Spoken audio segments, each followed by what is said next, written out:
You're listening to Dispatch Radio, sponsored by theglobaldispatch.com. Welcome back to Dispatch Radio. Last week, researchers from Yale University put out a report concerning the cholera outbreak in Haiti and the UN's responsibility for this health and humanitarian tragedy. Joining me on the phone right now to discuss the medical part of this report is Dr. Rosalyn Chan.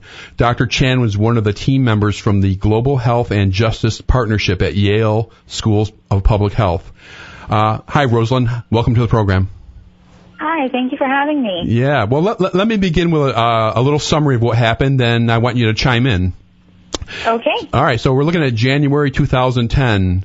Haiti, a country with a lot of poverty and very poor infrastructure, experiences this catastrophic earthquake where 200,000 people die. The UN sends peacekeepers into the country, and several months later, what happens? There is, around October 12th, there was the first case of cholera in Haiti in more than 50 years. Okay. So Haiti hasn't seen cholera in a century. That's what I got out of your report. And just very briefly, can you explain to our listeners who may not be familiar with these diseases, what is cholera? Cholera is a diarrheal disease. It's waterborne, and it's usually linked to poor hygiene, poor water and sanitation. It's definitely one of the diseases that's linked to poverty. Okay. No, go ahead. And improper, lack of proper sewage systems. Sure. And you and your team say that cholera was introduced by the United Nations peacekeepers. Can you explain that in a little detail? Yes. So the peacekeeping operation that was deployed to Haiti after the earthquake came from Nepal. And cholera is actually endemic to Nepal. And the country actually experienced an outbreak between July and August of that year. They had a 1,400 case outbreak in the Midwestern region of Nepal. And the troops arrived around October 8th to the 21st after having a 10-day leave visiting their families. The first case came out on October 12th, and there were several other investigations that showed that the cases tend to arise near the Artibonite River. The camp of the Nepalese troops was actually at the tributary near the Artibonite River, and so many of the studies have linked the disease to that particular water source, which was close to their base. Okay, and it seems like there's been several studies on this, and there's some pretty definitive evidence that came from the Nepal peacekeepers. Can you talk about some of the more definitive evidence that you have? Yes, I think the strongest evidence would be the genetic evidence that's come out. So there's a study done by Hendrickson that shows that the genetics of the strain of cholera that came out in Haiti are most similar to the strains that are found in Southeast Asia. And there was a recent article that came out in July this year by Katz talking about the evolutionary dynamics of the cholera strain that shows that this particular cholera strain doesn't show a real propensity to mutate and adapt, meaning that it most likely came from a single source, and it did more genetic comparisons, and it also looked at the various samples from the time the cholera outbreak came out to the most recent outbreaks, and it showed that they were all the same. They were all very similar. Okay. I'm sorry. Go ahead. I think that's the strongest piece of evidence that's come out is of course the genetic evidence. Yeah, that's hard to argue against. You and your team say the UN should be held responsible for this problem, and of course they deny responsibility. What exactly do you want the UN to do to rectify the situation? Well, we want them to hold themselves accountable to the standards that they claim to uphold as an international organization and a humanitarian organization. So we want them to address what's happened and to acknowledge the fact that people have been affected by their actions. So we want the establishment of a claims commission so that the victims of cholera can receive some sort of compensation for what's happened to them, as well as a apology and funding for the plan to eradicate cholera in Haiti. Yeah, and the numbers are really astounding. I mean, some of the latest numbers say that the cholera outbreak that began about 3 years ago, there's been, correct me if I'm wrong, some 700,000 cases. People have been sickened by it, and 8,000 to 9,000 people have died.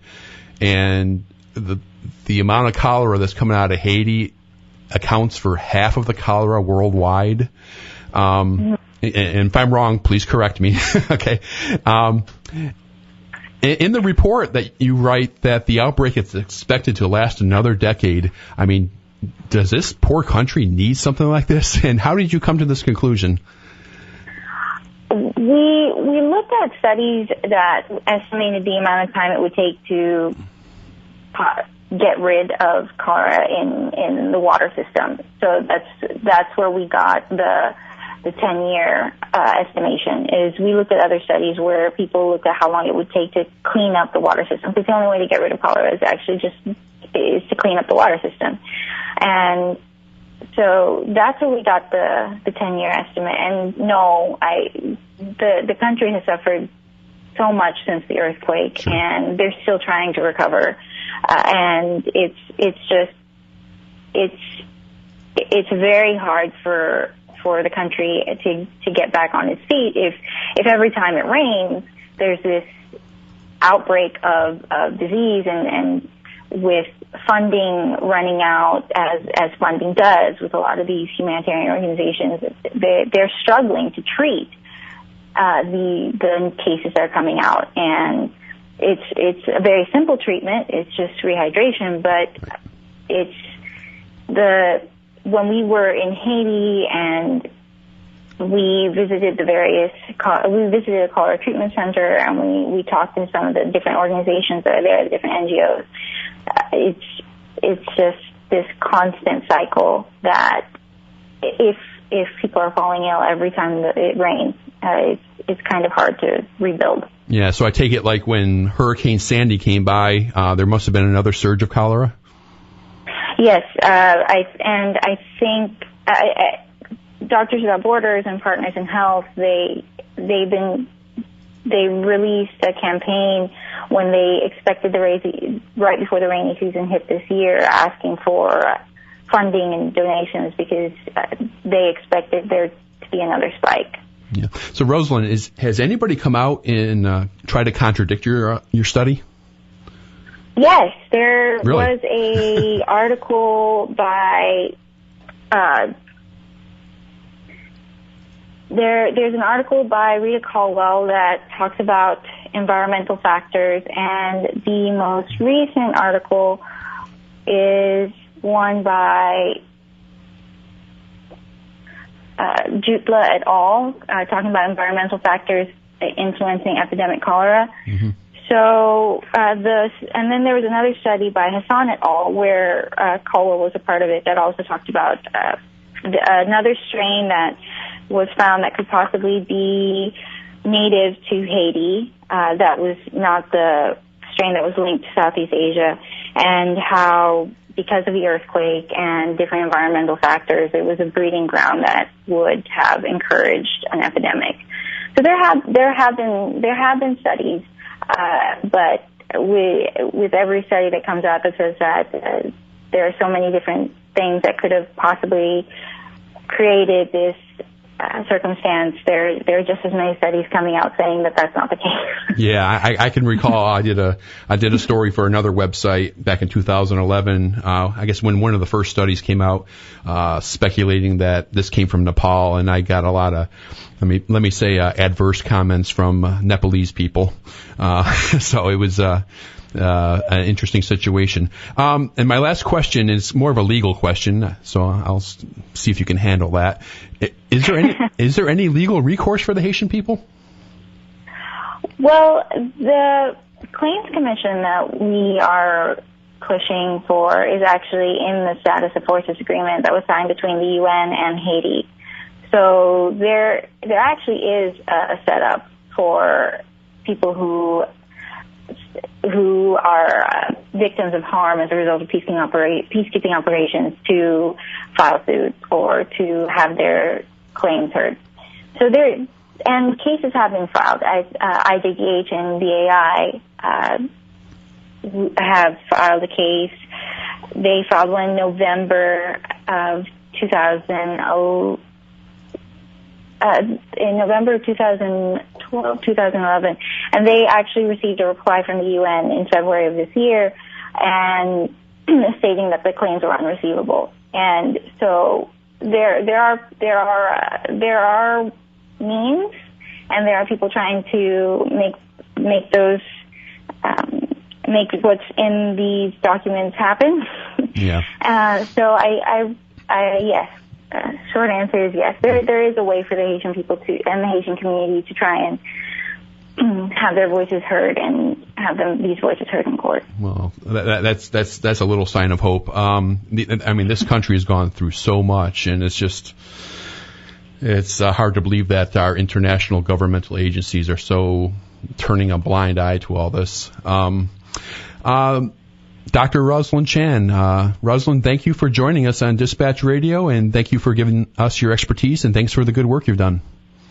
No, thank you. It was a pleasure. Okay, have a nice weekend. You too. It's incredible, insightful research, and I cannot imagine there will not be, well, I guess there couldn't be, but I can't imagine there would not be some sort of legal recourse or something that could come down the pike at some point. Yeah, there's international courts, and there's the Status of Forces Agreement, and this and that, and plus, the cholera is a huge thing, but the UN peacekeepers have been accused of a lot of other type of crimes in Haiti, including violence and abuse against the women, and intimidation of the population, and other issues like that. And so it doesn't sound like a very pretty situation there. All right. Well, we'll shift gears. Politics, cholera, hey, Egypt on fire. We do it all. We do have a little bit of everything. We're going to shift some gears into some pop culture.